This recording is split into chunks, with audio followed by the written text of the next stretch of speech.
Bismillahirrahmanirrahim. Assalamualaikum warahmatullahi wabarakatuh. Alhamdulillahirabbil alamin. Assalatu wassalamu ala Rasulillah wa ala alihi wa sahbihi wa wala. Hadirin sekalian rahimani wa rahimakumullah, barakallahu fikum. Alhamdulillah, pada kesempatan kali ini dengan izin Allah Ta'ala kita bisa bertemu kembali. Insyaallah kita akan melanjutkan di pelajaran fikih. Nah, pada kelas 5 ini. Nah, barakallahu fikum. Mudah-mudahan kalian semuanya dalam keadaan sehat walafiat dan selalu bersemangat untuk mempelajari agama Islam yang mulai ini. Nah, barakallahu fikum. Di pelajaran ini kita akan melanjutkan di pelajaran yang ke-18, yaitu tentang salatnya orang yang memiliki uzur. Ya, salatnya orang yang memiliki uzur. Nah, di antaranya kita akan belajari memahami hukum salat bagi orang yang sakit.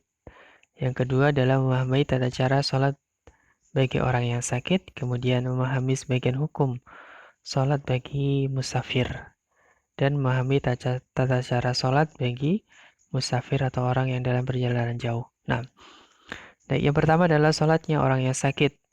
Yang pertama adalah wajib berdiri jika dia mampu. Ya, orang yang sakit, jika dia akan sholat dan mampu berdiri, maka dia wajib berdiri.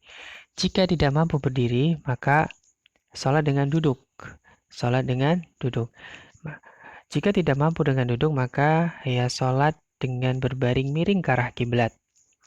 Berbaring miring ke arah kiblat. Jadi menghadap ke kiblat. Kemudian jika tidak mampu berbaring miring ke arah kiblat, maka berbaring terlentang. Ya, dengan menjadikan kedua kakinya di arah kiblat ini jika mampu ya.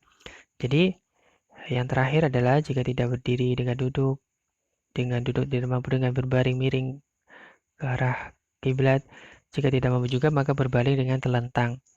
Dengan menghadapkan kaki atau kaki di arah kiblat jika mampu ya. Jika tidak mampu, mungkin ranjangnya menghadap ke utara selatan maka tidak mengapa.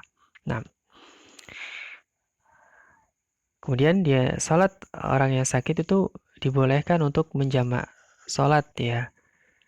Jadi orang yang sedang sakit itu boleh menjamak salatnya jika memberatkan ya. Dia salat 5 kali pada waktunya itu memberatkan, maka boleh dia untuk menjamak salat, yaitu mengerjakan 2 waktu salat dalam satu waktu. Tetapi tidak boleh qashar, tidak boleh meringkas salat. Nah, yang dibolehkan hanya menjamak saja. Kemudian juga dibolehkan bagi orang yang sakit untuk tidak menghadiri sholat jamaah di masjid.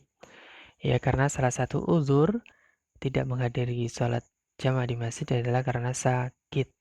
Tentunya di sini adalah sakit yang memberatkan ya, bukan sakit yang ringan, hanya sakit misalnya sakit apa yang ringan ya, sakit panu misalnya ya, atau sakit kutu air misalnya. Yang ringan-ringan ini bukan itu yang dimaksud. Yang dimaksud sakit di sini adalah sakit yang berat ya. Nah, barakallahu fikum. Tapi kemudian yang kedua adalah salatnya musafir. Bagaimana salatnya musafir? Musafir ini orang yang berpergian jauh ya. Nah, berpergian jauh. Jumhur ulama mengatakan 80 km. Nah, maka dikatakan sebagai musafir. Seorang musafir ya dibolehkan untuk menjamak dan mengqashar salat. Bahkan hukumnya disunahkan, sangat ditekankan bagi seorang musafir untuk ya menjamak dan mengqashar salat.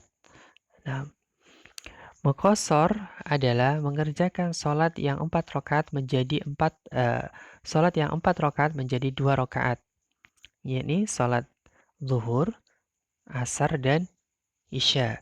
Kalau salat subuh dan maghrib tidak boleh diqashar ya. Nah, kemudian menjamak salat adalah mengerjakan 2 waktu salat ya dalam satu waktu ya. Mengerjakan 2 waktu salat dalam satu waktu.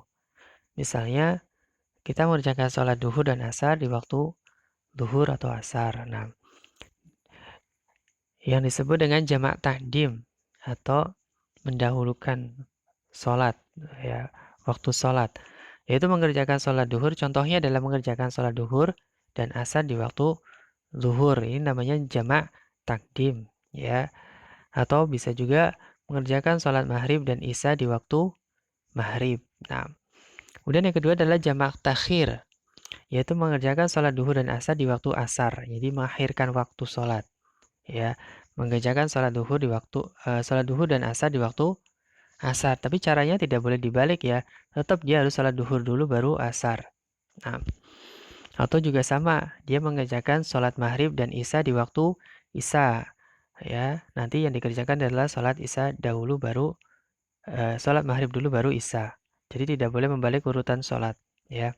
Nah, kemudian jika seorang musafir bermakmum ya dengan seorang yang mukim, maka harus menyempurnakan sholatnya, tidak boleh dikosor ya.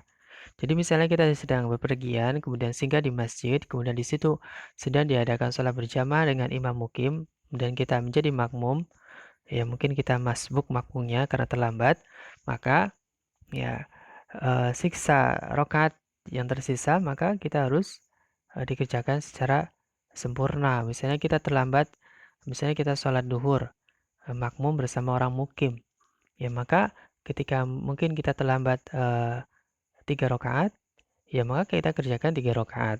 Tidak boleh dikosor ya kalau kita makmum dengan seorang yang mukim. Nah, barakallahu fikum. Ini di antara tata cara sholatnya seorang musafir. Nah, barakallahu fikum.